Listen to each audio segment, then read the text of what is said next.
What's going on, everyone? My name is Tyler. I'm one of the sales consultants here at Russ Darrow Jeep of Madison. Quickly wanted to show you guys how the self-parking works. Now it will do both parallel and perpendicular parking. It will reverse into the stall for you. It's a very easy feature to use. It's just a little intimidating the first time you do it. Let's get right to it and I'll show you how it works.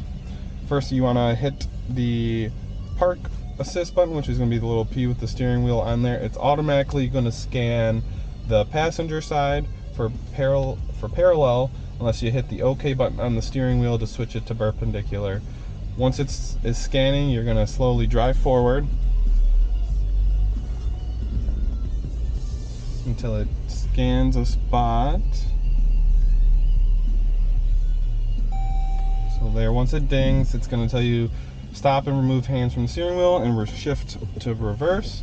So we'll do that. Now it says remove backwards, and all I'm going to do is the brake and the gas. And then if you look on the backup camera, it's going to do all the turning for you. You can see where you're at. Slowly move backwards until it says stop. It's going to tell you to shift to drive. Steering wheel is going to move again. Now we'll head forward. Stop. And just do this until it is perfectly in the spot. Depending on how the cars are parked, sometimes it does it a little quicker than others times. And boom, all done. Shift and park. Now we're perfectly in the parking spots. If your car has this and you haven't tried it out and you want to learn how it works, feel free to come on by and we'll be more than happy to show you.